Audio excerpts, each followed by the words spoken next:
दोस्तों आप सब ने यकीनन बांग्लादेश मुल्क का नाम तो सुना होगा और दोस्तों बिल्कुल आपको ये भी पता होगा कि तकरीबन आज से 50 साल पहले 1971 तक बांग्लादेश ईस्ट पाकिस्तान की हैसियत से पाकिस्तान का ही हिस्सा था। दोस्तों अब सवाल ये पैदा होता है कि आखिर ईस्ट पाकिस्तान बांग्लादेश हमसे अलग क्यों और कैसे हुआ। दोस्तों ये वीडियो मुकम्मल देखने के बाद आप तारीख के इस तारीख बाब के मुताबिक कुछ न कुछ जान सकेंगे। बहुत से लोग इस आने का जिम्मेवार जुल्फ़िकार अली भुट्टो को करार देते हैं। जी हाँ दोस्तों, जुल्फ़िकार अली भुट्टो भी इसके किसी न किसी हद तक जिम्मेवार हैं, लेकिन सारा मलबा उन पर डाल देना गलत होगा। दोस्तों ये बात शुरू होती है आज़ादी पाकिस्तान से। सबसे पहला इख्तिलाफ जो ईस्ट पाकिस्तान यानी बांग्लादेश और वेस्ट पाकिस्तान के बीच पैदा हुआ वो था कौमी ज़बान का। लेकिन बानी पाकिस्तान कायद आज़म मोहम्मद अली जिन्ना के उर्दू को कौमी ज़बान बनाने से ये इख्तिलाफ दब गया।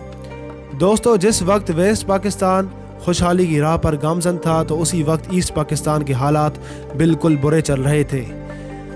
वहाँ लोग भूख प्यास के बायस मर रहे थे। इसी वजह से बंगाली लोगों के दिलों में नफरत सी पैदा होने लगी थी और दोस्तों इस नफरत को पानी देने का काम भारत बखूबी अंजाम दे रहा था।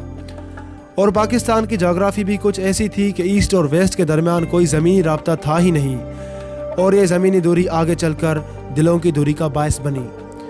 दोस्तों सबसे ज़्यादा जिस चीज़ ने बंगालियों के दिलों में आज़ादी की आग को भड़काया वो थी 1970 के आम इंतखाबात। दोस्तों 1970 के इलेक्शंस में बंगाली रहनुमा शेख मुजीब की पार्टी अवामी लीग ने 164 नशस्तें जीतकर ईस्ट पाकिस्तान में क्लीन स्वेप कर दिया था। और दोस्तों इस तरफ वेस्ट पाकिस्तान में भुट्टो की क़यादत में पाकिस्तान पीपल्स पार्टी ने तकरीबन 82 नशस्तें जीतीं। दोस्तों जिस भारी अक्सरत से अवामी लीग ने ईस्ट में जीता था, इस तरह भुट्टो ने वेस्ट में नहीं जीता था। भुट्टो साहब नारा लगा रहे थे उधर तुम इधर हम, मतलब कि ईस्ट पाकिस्तान में अवामी लीग की हुकूमत हो और वफाक में हमारी। दोस्तों इस बात को शेख मुजीब ने यकदम मुस्तरद कर दिया और जल्द अज जल्द इक़्तिदार की मुंतकली का मुतालबा करने लगे। लेकिन दोस्तों उस वक्त की फ़ौजी क़यादत ने इस बात को हल्का जाना और इक़्तिदार इलेक्शंस जीतने वाले शेख मुजीब के हवाले नहीं किया गया, जिसके बाद ईस्ट पाकिस्तान में हंगामाराई बर्पा हो गई और शेख मुजीब ने भारत की मदद से मुख्ती बाहिनी को तश्कील दिया, जिसने बांग्लादेश में पाकिस्तान के हामियों को चुन चुन के मारा और जबर का निशाना बनाया। पाक फ़ौज ने 9 माह में तकरीबन बागियों का सफाया कर दिया और कितने ही बागी भारत फरार हो गए। जब भारत को अपनी चाल कमज़ोर पड़ती दिखाई दी तो आखिरकार 1971 के दिसंबर में भारत ने अपनी फ़ौज दाखिल कर दी। एक तरफ बागी तो दूसरी तरफ दुश्मन मुल्क की फ़ौज। पाक फ़ौज ने बहुत जाँ फरोशी से मुकाबला किया, लेकिन इस जंग में शिकस्त यकीनी थी क्योंकि पाक फ़ौज अपने मरकज़ से तकरीबन 1000 मील दूर थी और चारों अतराफ से दुश्मन के घेरे में आ चुकी थी। आखिरकार मजबूरन पाक फ़ौज को हथियार डालने पड़े।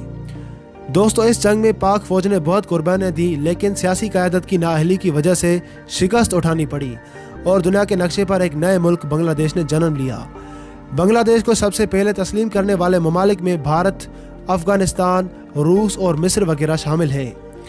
वैसे इस वाक़े का ज़िम्मेवार चंद अफराद को नहीं ठहरा सकते, लेकिन फिर भी इस सारे साने में 3 किरदारों पर सबसे ज़्यादा जिम्मेवारी आती है। नंबर 1 शेख मुजीब, जिसने पुरतशद्दुद मुज़ाहरे करवाए और इंडिया जाकर उनसे मदद ली।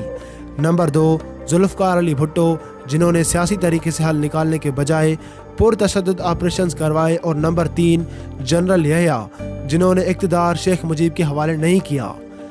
दोस्तों पाकिस्तान टूटने के 4 साल बाद शेख मुजीब को बंगाली बागी फ़ौजियों ने घर में दाखिल होकर कत्ल कर दिया और 8 साल बाद जुल्फ़िकार अली भुट्टो को फांसी दी गई और 9 साल बाद यहया भी इंतकाल कर गए। यूं सुकूत ढाका के तीनों किरदारों की 10 साल के अंदर अंदर मौत वाक़ई हुई।